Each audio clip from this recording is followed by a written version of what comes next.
Investigative reporter exposes Ohr and Steele's back-channel communications.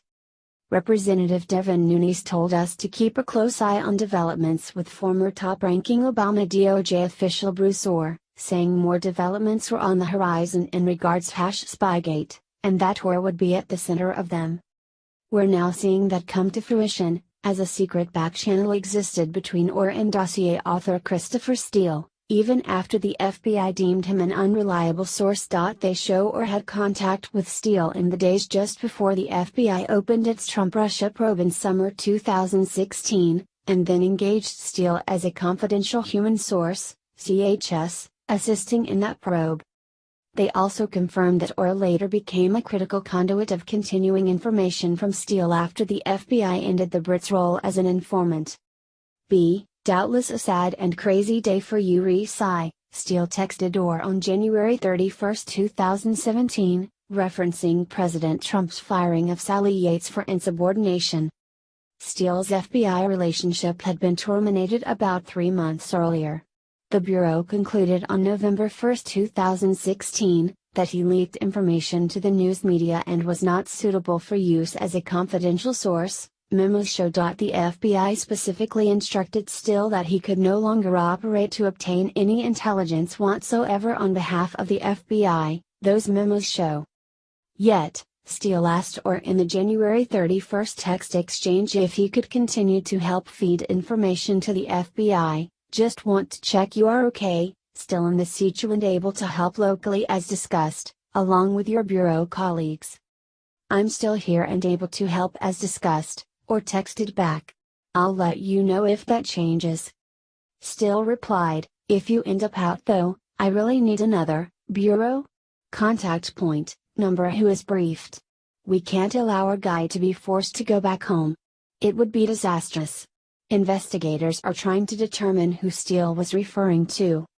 FBI officials now admit they continue to receive information from Steele through Ohr, identifying more than a half-dozen times its agents interviewed Ohr in late 2016 and 2017, to learn what Steele was saying. That continued reliance on Steele after his termination is certain to raise interest in Congress about whether the FBI broke its own rules. But the memos also raise questions about Ohr's and the Justice Department's roles in the origins of building a counterintelligence case against the Republican presidential nominee, based heavily on opposition research funded by his rival's campaign, the DNC, and the DNC's main law firm, Perkins Coie.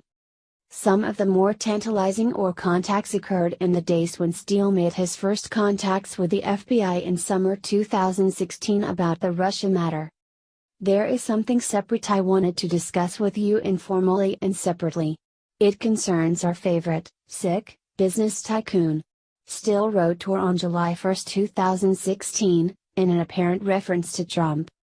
That overture came just 4 days before Steele walked into the FBI office in Rome with still unproven allegations that Trump had an improper relationship with Russia, including possible efforts to hijack the presidential election.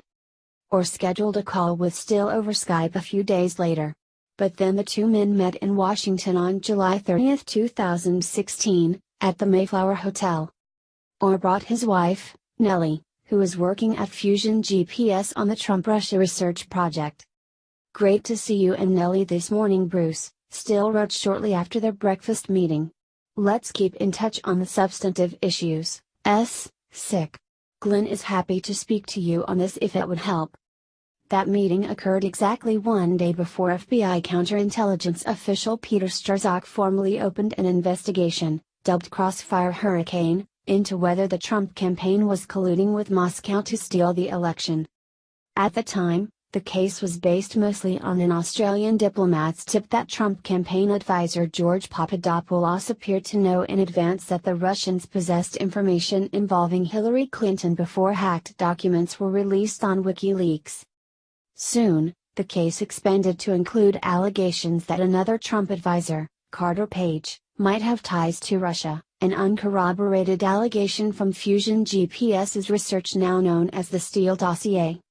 Calendar annotations and handwritten notes indicate Ohr followed up on Steele's offer and met with Simpson on August 22, 2016.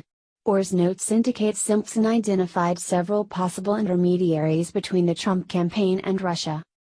One was identified as a longtime associate of Trump who put together several real estate deals for Russian investigators to purchase Trump properties. Another was a Russian apparently tied to Carter Page, Ohr's note of his Simpson contact indicated. Steele offered Ohr many other theories over their contacts, including a now widely discredited one that the Russian Alpha Bank had a computer server as a link to the Trump campaign, Ohr's notes show. Though much of Steele's information remained uncorroborated, the FBI nonetheless took the extraordinary step in October 2016 of seeking a Foreign Intelligence Surveillance Act, FISA, surveillance warrant to monitor Carter Page during the final days of the election, based mostly on Steele's dossier. The war